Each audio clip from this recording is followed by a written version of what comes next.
नमस्ते मेरो भान्साघरमा हजुरहरू सबैलाई स्वागत छ। आज म बनाएर देखाउँदैछु हामी सबै नेपालीहरूको एकदमै मनपर्ने खाजा डोनटको रेसिपी। चिया र डोनट चाहिँ मेरो पर्सनल फेभरेट खानेकुरा हो। बजारबाट ल्याउँदा त्यति हेल्दी हुँदैन, कसरी पकाएको हुन्छ, त्यही भएर आफै बनाउन सिकौँ है त आज डोनट। त्यसको लागि हामीलाई चाहिन्छ 2 कप मैदा। मैले यहाँ कपले नापेर 2 कप मैदा लिएकी छु। अब 2 कप मैदाको लागि एक ठुलो चम्चा इस्ट राखेँ मैले चाहिँ इन्स्ट्यान्ट इस्ट लिएकी छु। हजुरहरूले बजारमा जस्तो खालको किन्न पाइन्छ त्यस्तै लिनुहोला। 1 चम्चा नुन अनि 3 चम्चा चिनी राखेँ मैले। नुन र चिनीको मात्रा आफ्नो स्वादअनुसार मिलाउनु होला। यो इस्ट छैन, एभाइलेबल हुँदैन भने चाहिँ इनो लिन सक्नुहुन्छ। मैले 1 कप दुध मनतातो बनाएर त्यसमा 1 चम्चा घिउ गलेर राखेँ। अब यो सबै ड्राई इन्ग्रिडियन्टलाई राम्रोसँग मिलाइसकेपछि थोरै थोरै दुध राख्दै यसरी चम्चाले, स्प्याचुला छ भने स्प्याचुलाले, छैन भने चम्चाले मोल्दै यत्तिको गराउनुपर्छ। यसको पिठो चाहिँ एकदम गिलो हुनुपर्छ। जति गिलो भयो त्यति नरम अनि स्पन्जी हुन्छ। साह्रो भयो भने फुट्दैन अनि त्यसपछि एकदम हार्ड पनि हुन्छ हाम्रो डोनट। पिठो यतिको भइसकेपछि यसलाई छोपेर तातो ठाउँमा लगभग 2 घन्टा जति राख्नुपर्छ जबसम्म यो डबल साइज हुँदैन। यो हेर्नुहोस् त अब डबल साइज भइसकेको छ। सबै एयर बबलहरू हाम्रो पिठोमा आइसक्यो। हजुरहरूले हेर्दाखेरि मेन चाहिँ यसको साइज डबल भएको छ कि छैन हेर्नुपर्छ। साइज डबल भयो भने यो बनाउनुको लागि एकदम पर्फेक्ट भयो। कुनै कुनै अब इनएक्टिभेटेड इस्टको लागि चाहिँ 6-7 घन्टा पनि राख्नुपर्ने हुन्छ। मैले चाहिँ यहाँ 2 घन्टा मात्रै राखेकी छु इन्स्ट्यान्ट इस्ट भएको भएर। अब सबै पिठोलाई थोरै सुक्खा पिठो लिने अनि हल्का हातले यसरी चलाएर मुस्नुपर्छ। धेरै साह्रो हातले धेरै जोडसँग मुस्नु हुँदैन यो पिठोलाई, किनकि धेरै जोडसँग मुछ्यो भने यो सबै एयर बबलहरू जान्छ अनि हाम्रो डोनट राम्रोसँग फुट्दैन।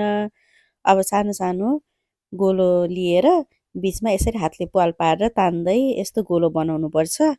साइज चाहिँ आफूलाई कति ठुलो कति सानो खान मन लाग्छ त्यही अनुसार बनाउनु होला। मैले चाहिँ सानो सानो बनाएको छु। मैले चाहिँ मेरो बच्चाहरूको लागि बनाउँदैछु त्यही भएर एकदम सानो सानो बनाएकी छु। हजुरहरूलाई यस्ता हातले बनाउन आउँदैन भने पिठो एकदम थोरै साह्रो बनाएर बेल्नाले बेलेर अनि एउटा ग्लास अथवा कुकी कटरले काटेर बिचमा प्वाल पारेर गराउँदाखेरि पनि हुन्छ।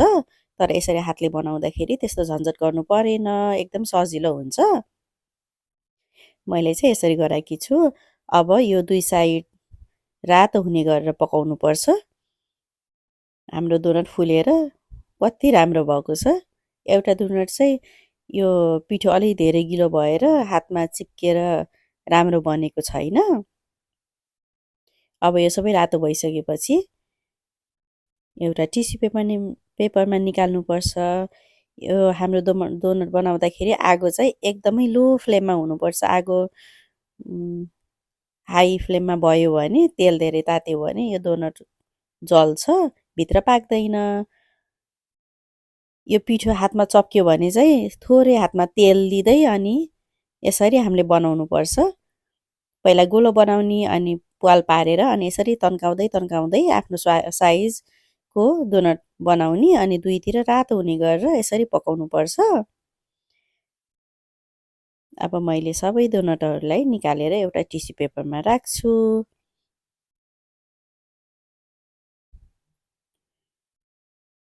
यो डोनट चाहिँ चियासँग खाँदाखेरि एकदमै मिठो हुन्छ। यसले धेरै तेल पनि सोच्दैन, त्यो भएर तेल पनि त्यति धेरै खाइँदैन अनि आफूले बनाएर खाँदाखेरि त हेल्दी नहुने कुरै छैन।